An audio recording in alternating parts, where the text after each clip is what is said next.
다윗의 마지막 말이라. 마지막 말이 뭘까요? 그 사람이 마지막 하는 말이 바로 유언이 아니겠습니까? 오늘 다윗은 그런 말을 지금 남기려고 합니다. 이 사람이 이 마지막 말이 참 중요하지 않습니까? 마지막 말인데 그 말도 거짓말이었더라. 그러면 그 인생은 도대체 어떻게 산 겁니까? 마지막 말인데 그 말은 마지막까지 무게가 있었고 진실했다. 그건 잘 산 거죠. 이 마지막 말을 잘 하는 게 중요한데 잘 하려면 또 잘 살아야 됩니다. 다윗은 자기를 지금 소개를 하면서 이렇게 말해요. 나는 이새의 아들이었다. 이새가 유명한 사람이 아니에요. 무슨 권세를 누린 사람도 아니고 베들레헴이라는 동네에 그것도 큰 부자도 아니고 그냥 아주 평범한 그런 사람입니다. 그는 말해요. 나는 이새의 아들입니다. 나는 베들레헴의 촌의 농부의 아들로 태어났습니다. 나는 많은 형제들 가운데 막내입니다. 선지자도 나를 못 알아봤습니다. 사무엘도 그랬거든요. 나의 아버지도 나를 알아보지 못했습니다. 그래서 나는 들판에 늘 나가 있었습니다. 다윗은 평생토록 자기가 누구인가, 나는 이새의 아들이다. 그걸 그는 잊지 않았습니다. 사람이 어떤 자리에 오래 있으면 그 자리가 크건 작건 간에 그 자리로 자기 신분을 세탁하려고 해요. 내가 본래 그런 사람인 것처럼 그런 행세를 하고 그런 말을 하고 다니고, 다윗은 그렇게 하지 않았습니다. 나는 이새의 아들이었다. 나는 베들레헴 촌사람이었다. 나를 이만큼 세우신 것은 오직 하나님의 은혜였다. 바울은 어디를 가든지 그가 복음을 전할 때 그 얘기를 했어요. 내가 예전에 교회를 핍박하던 사람이었다. 믿음은커녕 교회 원수로 내가 행하던 그런 사람이었다. 나의 나됨은 오직 하나님의 은혜였다. 다윗은 이걸 잃지 않은 거예요. 누군데 나를 이런 대접을 하냐, 나를 이렇게 대할 수 있느냐. 그 내가 누굽니까? 아무것도 아니었잖아요. 하나님의 은혜로 내가 살아왔잖아요. 그런데 부당한 대접을 받았다고 속상해하고 섭섭해하고, 우리 안에는 그런 연약함이 있어요. 나는 베들레헴 사람이고 나는 이새의 아들이다. 그런 집안의 사람이다. 오늘 나의 다 된 것은 오직 하나님의 은혜였다. 그는 또 말합니다. 높이 들려온 자요 기름 부음 받은 자다. 하나님이 기름을 부어 나를 세우셨다. 나를 부르신 하나님, 내게 직분을 주신 것에 대한 하나님의 부르심에 대한 확신, 그게 바로 오늘 이 다윗의 고백이에요. 또 한 가지는 이스라엘의 노래를 잘하는 자가 말하노라. 오늘 이 다윗의 고백은 그가 노래를 멋지게 잘 부르는다는 뜻이 아니고, 나는 하나님을 찬양하는 사람이다. 나는 하나님 앞에 늘 찬양으로 영광을 돌리는 사람이었다. 사울 앞에서도 찬양하면 마귀가 떠나갔다. 내가 굴 속에 있을 때, 광야에서 헤맬 때, 내 모든 희로애락 가운데서도 나는 찬양을 쉬지 않았다. 여러분 어떻습니까? 이런 사람으로 나를 소개할 수 있겠습니까? 나는 노래하는 자다. 오늘 다윗은 자신을 그렇게 소개를 해요. 2절에 보면은 여호와의 영이 나를 통하여 말씀하시니 하시며 그 말씀이 내 혀에 있도다. 다윗은 지금 자기가 부르고 있는 이 노래가 하나님의 영의 감동으로 예언적인 말씀인 것을 지금 분명히 밝힙니다. 다윗의 위대한 유산 가운데 하나가 뭐냐? 시편을 남긴 겁니다. 시편이 150편이나 있지만은 만일 그 시편 가운데 다윗의 시편이 없었으면 어떻게 됐을까? 그런 면에서 다윗은 시편 하나만 남겨도 참 대단한 건데, 많은 시편을 남겼고 그 시의 대부분은 슬플 때, 괴로울 때, 억울할 때, 기쁠 때, 감사할 때, 그래서 위로가 필요할 때도 그의 시편을 읽으면 위로가 돼요. 새 힘이 필요할 때도 그의 시편을 읽으면 새 힘이 돼요. 내가 갈 길을 모를 때도 그의 시편을 읽어보면 갈 길이 보여요. 그 시편은 몇 줄만 읽어도 벌써 내게 하나님의 음성이 되어서 들립니다. 다윗은 말합니다. 이건 내 인간의 말이 아니고 하나님의 영의 감동을 받아서 내가 하나님 앞에 시를 지었고 노래를 불렀다. 나는 그 사람의 얘기를 듣고 있으면 주님의 음성을 듣는 것 같아. 그분은 성령의 감동을 받은 분이야. 그런 소리를 들을 수 있다면 얼마나 행복한 일입니까? 다윗은 자기가 하나님의 영의 감동을 받아서 이 말을 하고 있는 걸 자기가 알고 있었어요. 그런데 사도행전 2장에 보면 베드로가 오순절날 그때 설교를 할 때 다윗에 대해서 얘기를 합니다. 다윗이 사도행전 2장 30절에 보면 다윗은 선지자의 말이었다. 베드로 사도가 말해요. 다윗은 선지자였다. 내가 오늘 하고 있는 말이 이런 권위를 가진 말이라면 얼마나 참 좋을까요? 내가 하고 있는 말이 하나님 말씀처럼 들려져서 많은 사람들이 내 말을 듣고 은혜를 받고 소망을 얻고 이런다면 얼마나 좋을까요? 오늘 다윗은 이렇게 마지막 말을 하면서도 거짓을 말하지 않고 그 순간도 성령의 감동을 받아서 이렇게 말할 수 있었던 것이죠. 우리도 살아 있을 때뿐 아니라 하나님 앞에 갈 때에도 이렇게 성령 충만하고 성령의 사람으로 성령의 말을 할 수 있는 그런 사람이 되도록 사모하고 또 그런 은혜를 우리 하나님께서 우리에게 주시기를 바랍니다. 4절에 보면은 이 다윗은 자기 자신에 대해서 고백을 하고 또 한 가지는 앞으로 오실 그리스도가 바로 이런 분이다. 이렇게 고백을 해요. 그분이 오시면 이 세상이 어떻게 되느냐. 돋는 아침에처럼 모든 어둠을 밝히고 그리고 그 빛을 보는 자마다 생명이 살아나고 소망을 갖게 되고 구원을 받고 그 떠오르는 그 해, 떠오르는 광선, 그게 바로 앞으로 나타날 예수 그리스도다. 예수 그리스도는 떠오르는 해와 같은 분이다. 언제나 예수 그리스도는 새롭다. 우리는 어릴 때부터 아침에 뜨는 해를 보았습니다. 그렇게 해를 많이 봤는데도 또 정월 초하루 되면 그 해를 보겠다고 또 동해안으로 또 갑니다. 우리는 아침에 뜨는 해를 보면서 지겹다, 진부하다 그런 느낌을 받아본 적이 한 번도 없습니다. 새로운 걸 느낍니다. 아, 오늘도 새롭구나. 오늘도 시작되는구나. 오늘도 기대가 되는구나. 예수 그리스도와 함께 그 인생을 살아가는 사람은 진부한다는 것은 없습니다. 오늘이 또 그날이 그날이지 그런 얘기 안 합니다. 떠오르는 해를 바라보면서 하루를 시작하고 그 은총을 받고 그 인생을 살아왔던 사람은 날마다 새로운 삶을 사는 거예요. 우리는 아침에 뜨는 해를 바라보면서 언제나 희망을 갖듯이 밤새도록 움츠려 있다가 아침에 해가 뜨면 모든 만물이 그때부터 자라나기 시작하고 우리가 주님 앞에서 날마다 그런 삶을 살아가는 우리가 되어야 할 줄 믿습니다. 다윗은 내 인생이 그랬다는 거예요. 그리고 그 떠오르는 해는 바로 예수 그리스도라는 것입니다. 하나님께서 매일 주시는 말씀도 마찬가지예요. 하나님의 말씀을 받는 사람은 늘 말씀이 새롭습니다. 1000번, 10,000번 들어도 새롭습니다.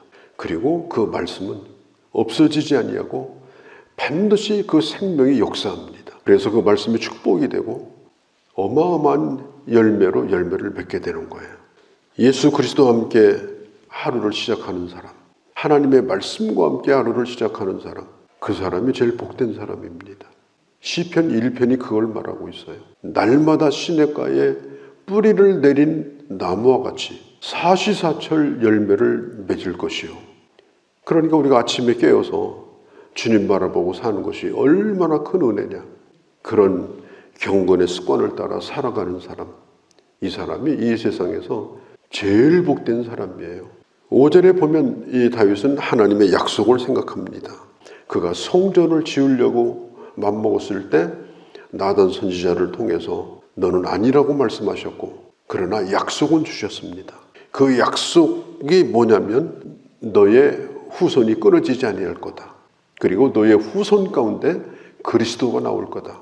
오늘 다윗이 뭐라고까지 얘기를 하는가 하면 이렇게 얘기합니다. 5절 끝에 나의 모든 구원과 나의 모든 소원이 어찌 이루어지지 아니하랴. 우리가 적어도 주님의 약속의 말씀을 붙들고 주님을 기대하며 산다면 우리가 이 정도 확신을 가지고 살아야 되지 않겠습니까? 내가 하나님의 언약을 붙들고 기대하고 산다면 반드시 하나님은 내게 주신다. 어찌 나의 소원을 이루어 주지 아니하랴. 하나님의 언약은 지금도 살아있고 앞으로도 반드시 이루어질 것이다. 그걸 지금 다윗이 간증을 하고 있는 겁니다. 6절 말씀은 하나님의 언약 밖에 있는 자, 하나님의 언약과 상관이 없는 자는 누구냐? 바로 가시덤불 같은 인생을 사는 자다. 자기도 자기 자신을 늘 찌르고 살아요. 가시나무에는 이파리도 별로 없고 더군다나 열매도 없어요. 하나님이 없는 자, 하나님의 약속과 상관없이 사는 자가 그렇게 사는 거예요. 하나님의 약속이 없는데 그에게 무슨 소망이 있습니까?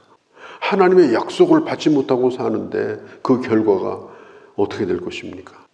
불섭에 들어가서 태워지는 것밖에 없어요. 자기도 아프고 남도 아프게 하고 살다가 결국은 그렇게 끝나는 거예요. 분노에 휩싸여서 살다가 끝나는 거예요. 우리가 하나님의 약속을 붙들고 산다면 그 약속이 분명히 내게 이루어진다면 우리는 우리 안에 있는 이 가시를 다 버려야 됩니다.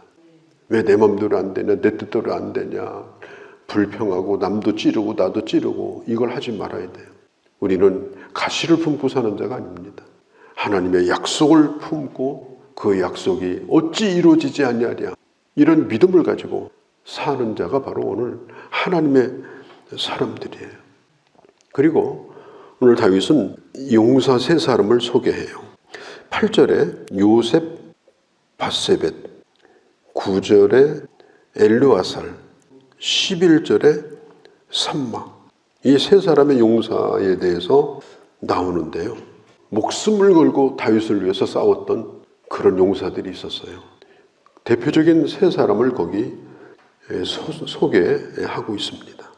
그런데 참 이상한 것은 다윗이 왕이 되는데, 다윗이 전쟁을 하는데, 다윗이 여기까지 오는데 특별히 정치적으로 다윗에게 아주 중요한 역할을 했던 사람이 누군가 하면 요압이에요.